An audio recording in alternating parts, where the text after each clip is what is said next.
A special good morning to our viewers and listeners.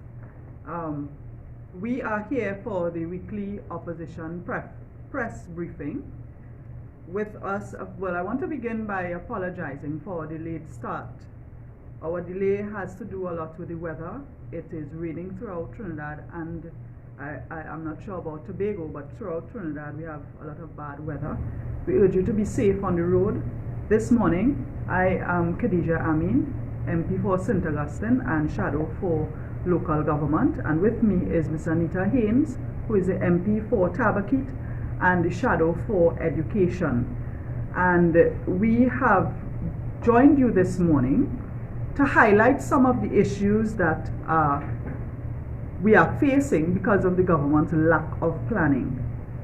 This morning in Trinidad and Tobago, it is very overcast.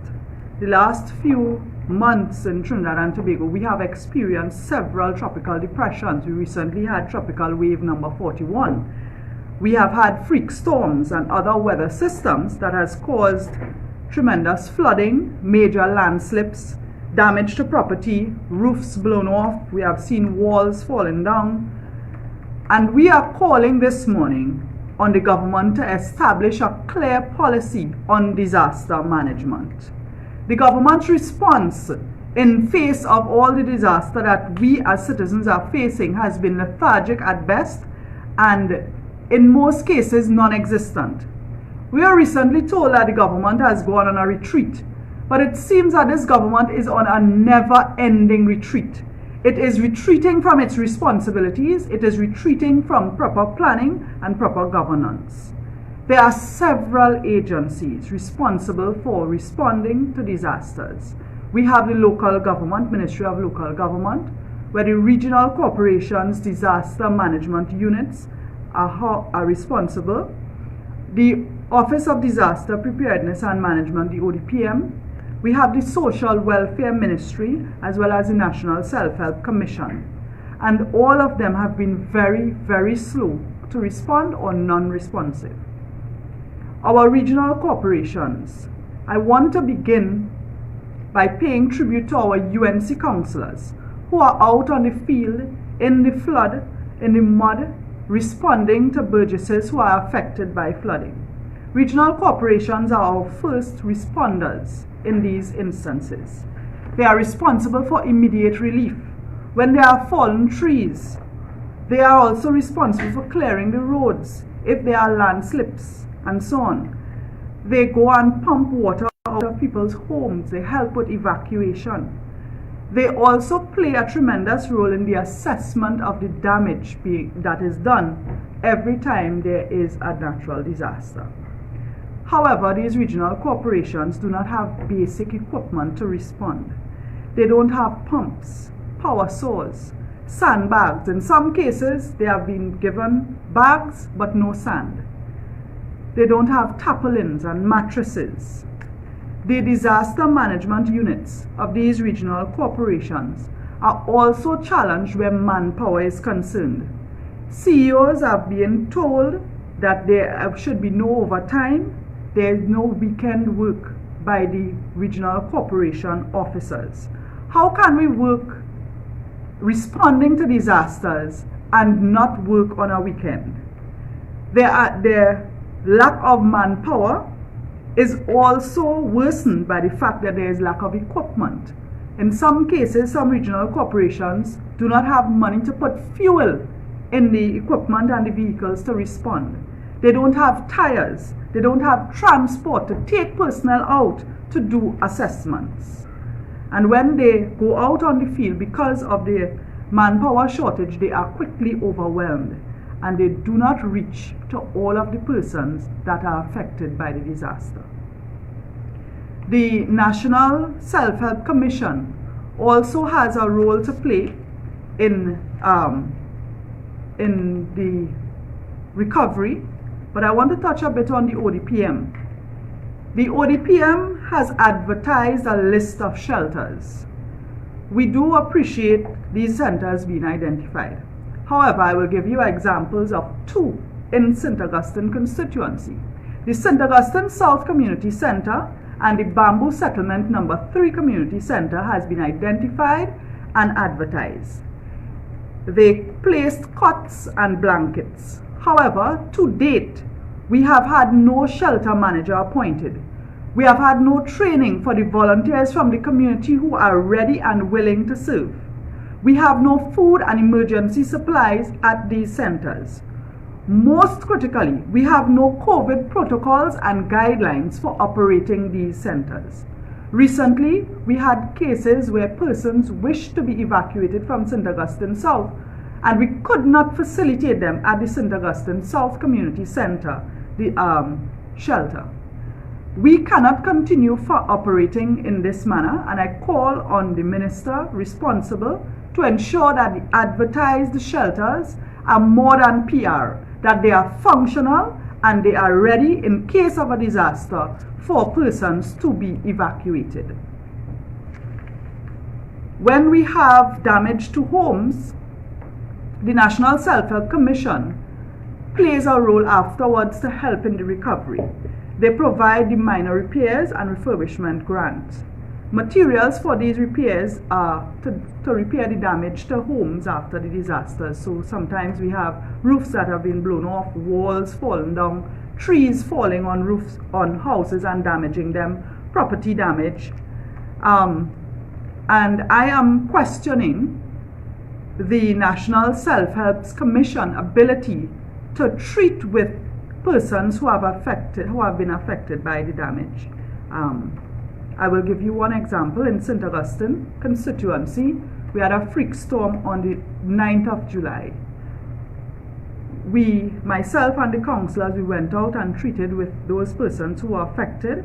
We had 22 persons who were applicants for the minor repairs grant at Self-Help. Only 7 received purchase orders.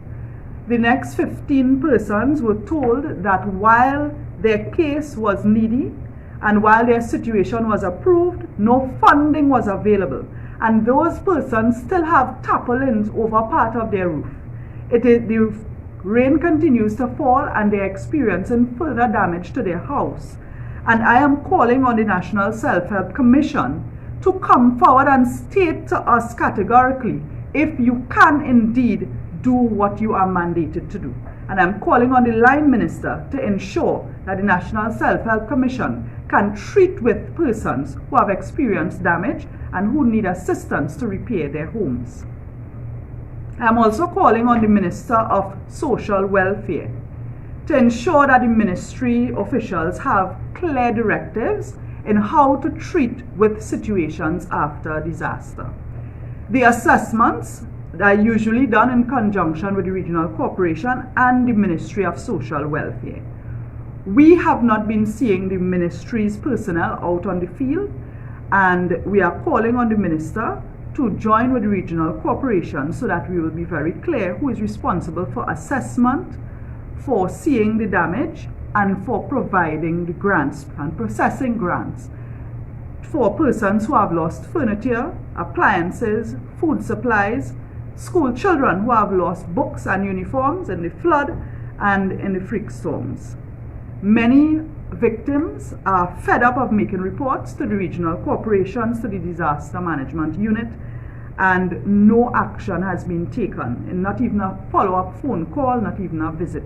Minister of Social Welfare, many of these persons who have experienced damage to their homes have lost jobs because of the COVID situation. They do not have the means to replace what they have lost in terms of furniture, appliances, household items, and so on.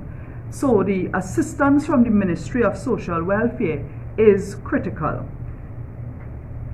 I know that we saw a Guardian article recently where Trinidad and Tobago has gotten US $2.4 million, a payout following the rainfall event in the middle of August. This is approximately 17 million TT dollars. This comes from the Caribbean Catastrophe Risk Insurance Facility. In 2017, there were 5 payments to Trinidad and Tobago, totaling US $12.5 million. The government of Trinidad and Tobago must account for this money. It must be used for the purpose for which it is given. I am calling on the government to tell Trinidad and Tobago how this 17 million TT dollars will benefit the citizens, and especially those who are affected by flooding. We still have many landslips that have been outstanding, and based on the weather, we have had no work being done by the government. We still have many homes that have been damaged and are uninhabitable. We have many families who are struggling to recover because they do not have the income or the means to replace items damaged in the flood. I call on the government to have a clear policy on disaster management for Trinidad and Tobago, and every agency, every minister that has a responsibility ought to come together so that we will have a clear way forward. It seems that we will have a very eventful rainy season in Trinidad and Tobago.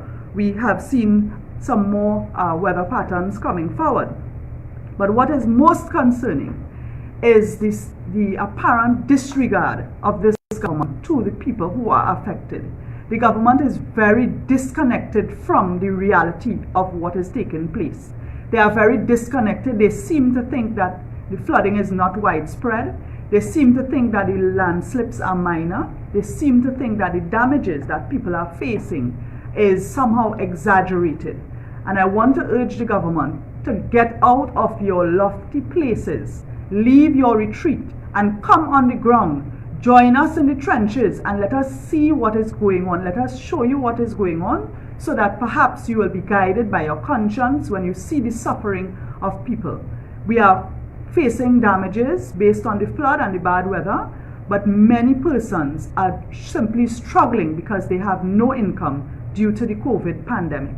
And the government's seeming lack of regard is tremendously hurting our citizens.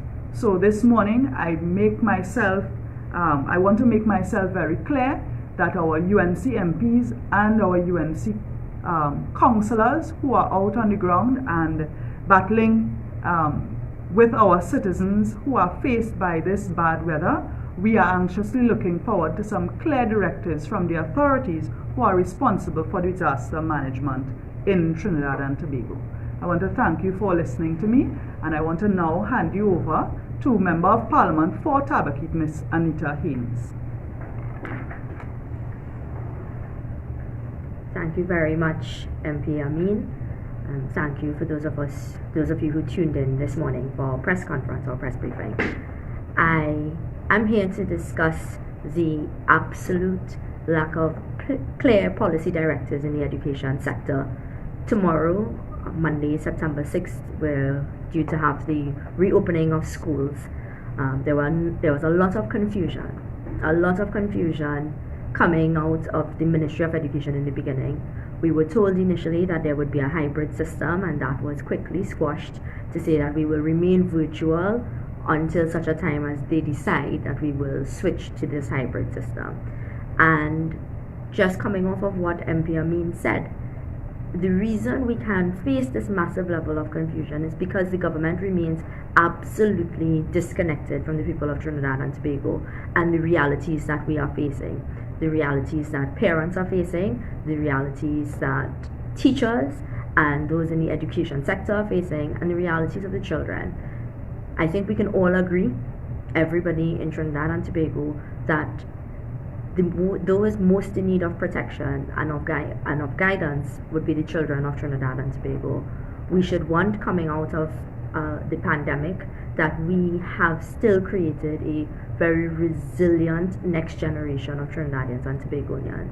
And what we're seeing is a government that has the absolute disregard for the mental health of our students and our teachers, because when you are facing this uncertainty, we are already in uncertain times with the pandemic, and then you're facing uncertainty as to whether or not you are meant to go back to school, and what it means in terms of vaccinations, and what it means for parents and caregiving during the day.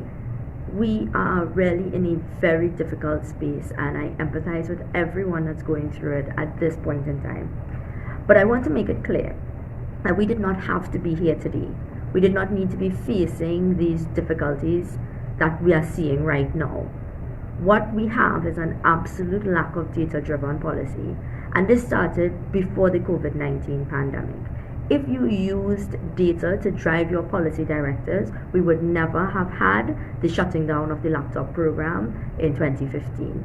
If you had used empirical data, you would have understood that you needed devices and you needed connectivity to raise a generation of Trinidadians and Tobagonians, and not scrap a program that introduced technology into our school system. You would have expanded it, tailored it to your needs, but you would not have scrapped that program. I'm speaking to you today, and I've seen reports coming out from Tutor speaking about a logistical nightmare.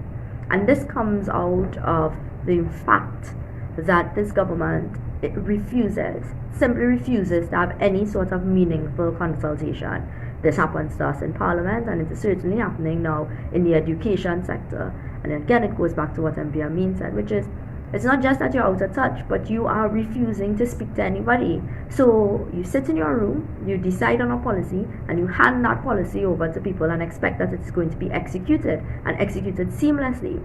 But you've used no data, you've spoken to no one in the sector, and therefore we must all be surprised when it collapses.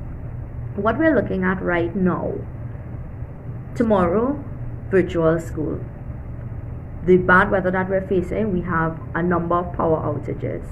So students may not be able to connect tomorrow. We've also been facing the fact that the government promised in October of 2020 that MiFi devices would be made available to students with no connectivity.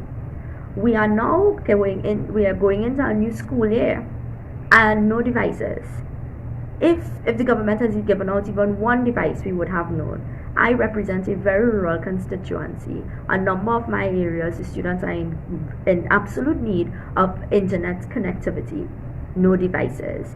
And so we have now been in the COVID-19 pandemic for well over a year and a half. And still, it is the expectation is from all of us, especially policymakers, that you take a look at what you've done over the past year, you assess it, and then you fix the problems that you've faced. What we're having from the Ministry of Education is that is complete insanity, because we are simply going to repeat the problems we faced over the last year and a half. So whatever disadvantages that our students faced in the last school year, they are going to face that for this school year again, and it's because a lack of planning, an absolute lack of consultation, complete disrespect for everyone, all of our educators, our parents, and including the students, because it is not so hard to have these virtual consultations. When the government wants to speak, as MP Amin raised, they're retreating in Tobago right now. And when they want to talk to people, they can, but they only want to talk to themselves, and that's why we cannot find any solutions to our problems. But anyone in the sector can tell you it is a logistical nightmare to propose a hybrid system. The vast majority of our schools, and we've seen this time and time again, every September you're not sure which school can be open for basic infrastructural needs. And now you're going to tell us that the schools will be equipped to run a virtual system simultaneous with an in-person system. We also have the Minister of Education today saying that teachers are not required to disclose their vaccination status. It is hodgepodge policy making, because you have the Prime Minister hinting that only students who are vaccinated can go back into schools, but then you have the Minister of Education saying, but we won't know what that means for the staff and the auxiliary members and for teachers in the schooling system. So what is the policy? Is it vaccination to be in person, or is it that you don't know? You don't know what you're doing. And that is, I think that is coming across very clear from the government, that they simply don't know what they're doing. And this is particularly heartbreaking because it deals with our next generation. If they get this wrong, we are going to see the repercussions of this over a number of years. We are now, again, if you are talking about a hybrid system, our schools are physically not equipped to broadcast classes. Also, if you had done any stakeholder consultation, the Minister of Education would be aware that you cannot simply take an in-person curriculum and digitize it and say, look, we're just going to stream this online. That's not instruction. That is not how you educate. And you would have known that had you spoken to anybody in the education sector. Any of our educators would have told you that you design a specific curriculum for online classes, virtual classes, versus for in-person instruction. 2 weeks ago, I attended an event of distribution for devices for students in need, and I met with a number of parents. A number of children who would have been excelling before are now being held back because they could not make the attendance, they could not make the grades in the virtual system. When we talk about data, it is very easy to disconnect that from real human beings. But in our education sector, when we're talking about data, you're talking about the lives of persons, of young persons in this country. It is not so hard for the ministry to collect this information to say whether or not our students are thriving in the education system as it exists now. And if it is that it's showing, if that evaluation shows that students are not able to thrive in this space, then you have to make the changes. You cannot say we will simply press on and those who will make it, and those who won't will be left behind, because you create greater problems for Trinidad and Tobago in the future. I'm calling today on the Minister of Education. It is not good enough to retreat with your colleagues. Come out and consult with the stakeholders, and do so in a manner that would produce useful dialogue, produce a useful way forward. Stop handing over directives and expecting execution. Have a conversation with those who are in the system and let us design a way forward. There are a number of persons who have great ideas. I have been in a number of discussions, and I will present the ideas that I've heard and met the persons over the coming weeks, especially as we go into the budget. But if you take a collaborative approach, we would solve a number of the problems that we are facing in the education sector, instead of a high-handed, heavy-handed manner that we're seeing today. As we look forward to a new school term, what we need from the government is an evaluation of what has been done thus far, an honest evaluation of what was done so far, because I know it is their usual way to come and tell us everything is great, everything worked wonderfully, and yet still we see the evidence presented is the opposite of what they're telling us. But what we need is an honest evaluation, and then we need some measures to fix this. And if the government is serious about a Trinidad and Tobago thriving in a post-pandemic world, one of the places to start is in our education sector, and stop making haphazard changes that lead nowhere, like the bursaries. That was a change driven by what? You made a change and it helped no one. And now we need an honest evaluation of where we are and we need a clear plan on what the next steps are, and stop treating the stakeholders in the education sector with this disregard that you've been treating them with for the past year and a half. Thank you very much, and we're open to questions now.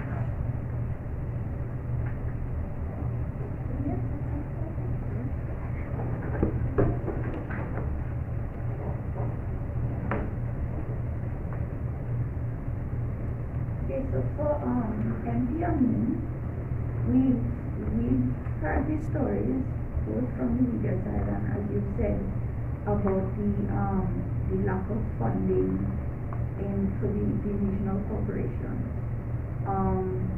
The government has consistently said that they're not getting enough revenue from taxes, etc., to fund these programs. Is there a role in, should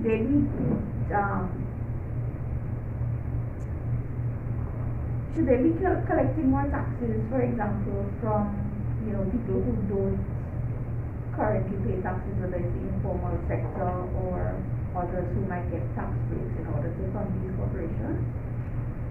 The lack of funding at the regional corporations is not only because of a poor planning on the part of the government, but also because of a deliberate suppression of funds. In the last budget, funds were approved, allocations were given to regional corporations based on the government's projected revenue. The government over the past few years have been withholding the release of funds, so that even though the corporations are allocated a certain amount, at the end of the fiscal year, the government would report a savings when in truth they have not released the money. So, for example, to repair equipment, to do routine things such as purchasing fuel or material for patching of potholes, to pay workers, to pay employees for overtime when we have disaster incidents and so on. Many of these funds are being withheld, they are simply not being released to the corporation. So the government cannot come at the end of this fiscal year and tell the country there has been a savings when in fact they are depriving the corporations. Almost every regional corporation has been affected by this. This is poor management on the part of the government. What they have been telling the corporations is to improvise, and there's only so much they can tighten their belt. They cannot breathe at this time. They simply do not have the funds. The Minister of Local Government has directed regional corporations that for disaster response they should have a whole of corporation approach. It is not only the disaster management unit that is underfunded, the whole corporation is underfunded. So having a whole of corporation approach does not solve the problem. I want to commend our councillors and our chairman of regional corporations who have had to be very innovative and still try to reach out and partnering with private entities, but even businessmen who are as generous and community oriented are also facing loss in revenue, drop in sales, and so they cannot give as much as they would have in the past. So it really falls on the government for their poor planning and that suppression of funds that is very misleading and deceitful, because they are not providing the funds to the regional corporations and then accusing the corporations of underperforming. And just to add to that, I don't believe it is a lack of revenue per se, because when we go into the budget, you'll see money has been spent. It's a question of priorities and where the money has been spent. So while they are underfunding the corporations in terms of emergency relief, they are still going to report an expenditure. They've been spending. They've just not been spending on what most impacts the lives of the people of Trinidad and Tobago. I mean, we are always surprised to see that the allocation for land slips, for example, they'll allocate a big amount. They'll come back, some of it would have been spent, and we can't name the land slip that was fixed. And I see you, MPA,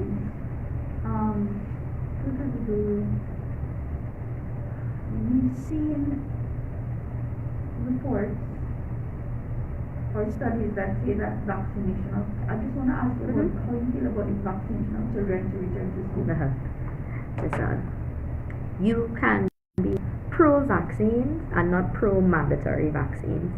The vaccination to go into schools, the problem we're facing now is a problem of government communications from the beginning. When the vaccines started coming into Trinidad and Tobago, and I've said this from the beginning, when we're looking at the COVID-19 pandemic, this government has always tried to find a villain. There's never been a cooperative space. In the beginning, it was persons returning to Trinidad and Tobago. So anybody who went out of Trinidad and Tobago and wanted to come back, we had to close the borders to them because they were the people bringing COVID. And now we're looking at a space where they're trying to create a disparity. You're trying to create problems between vaccinated and unvaccinated, and that is not a useful space for anybody in Trinidad and Tobago right now. You need to approach this from a space of empathy, understanding, and proper communications. You need to do this in consultation with parents and teachers. And so therefore you cannot hand down a mandate and say this is the way, do it so you must like it this way. That's not how democracies work. It's not how democracies work. And so the government needs to use its time, use its platforms and do a proper communication and education campaign, and then you'll get the buy-in that you need. But when you take this high-handed approach, you're going to face this difficulty. You're going to further stigmatize and move people into hard groups of either X or Y, as opposed to a space for proper dialogue and a way to move forward and plan effectively for our students, for the best interest of our students.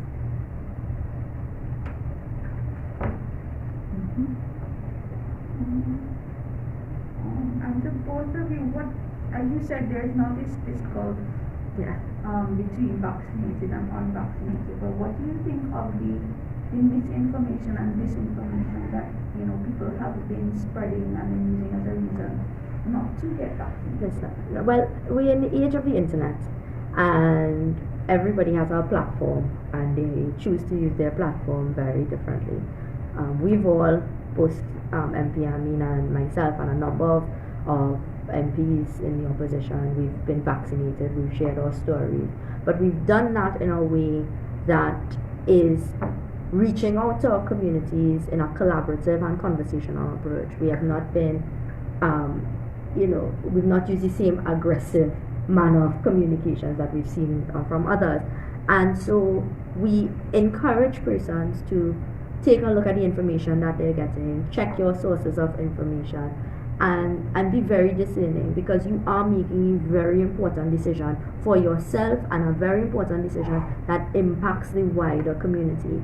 And I'm grateful that I've been able to make that decision for myself, as MP Amin has been able to, and that we were in a space that you thought about the impact on your life, the life of your community, and you made that decision. And so therefore, it is a question of encouraging dialogue and respectful dialogue, because I don't think we're seeing that right now. I think we're seeing marked disrespect for anybody that disagrees with you, and that does not bode well for our country at all.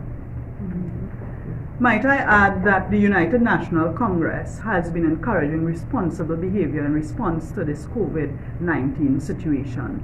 From the very beginning, even before the lockdown was announced in Trinidad and Tobago, the leader of opposition encouraged citizens to wear masks in public spaces, even when the Minister of Health was making fun of wearing masks and suggesting that people tie an old t-shirt around their nose. The opposition also went out further and engaged seamstresses and tailors to sew and provide free masks, thousands of free masks distributed throughout very many communities in Trinidad. And so we continue to encourage citizens to be responsible. Whether you choose to be vaccinated or not, we have to continue wearing our masks, maintaining social distancing, and sanitizing ourselves, and be responsible with our conduct every day. The government's approach seems to be to bully citizens into whatever they feel is suitable at the time.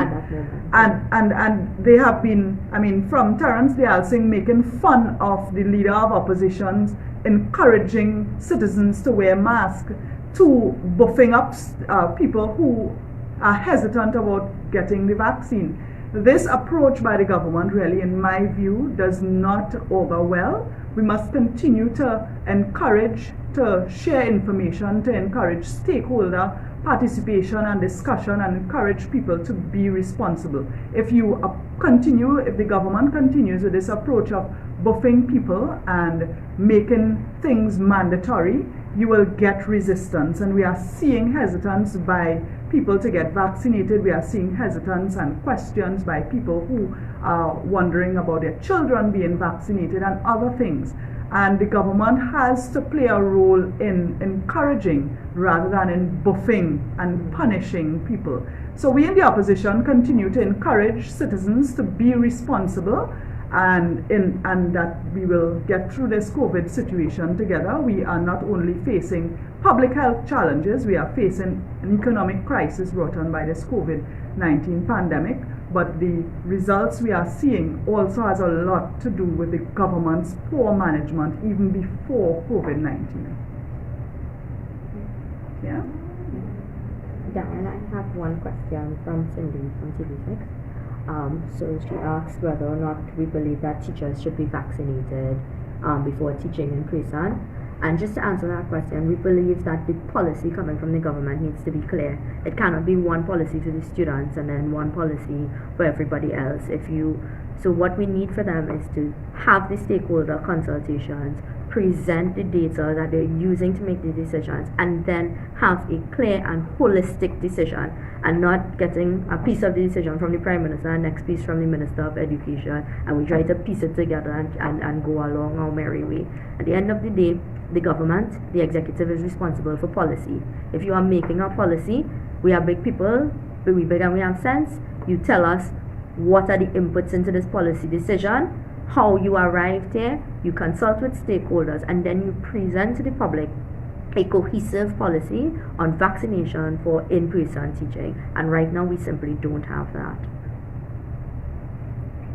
Yeah. Okay, well, so far I think that wraps it. I want to thank all of you who have joined us on this Sunday, this rainy Sunday morning, for opposition press briefing. We will continue to speak with you and to share the views, and I want to urge citizens to be outspoken. Do not be afraid.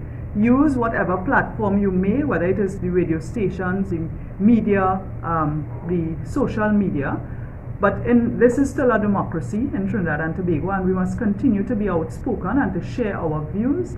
And we in the opposition will continue to stand by the side of the people of Trinidad and Tobago. A special good morning to every one of you, and I thank you very much for joining us.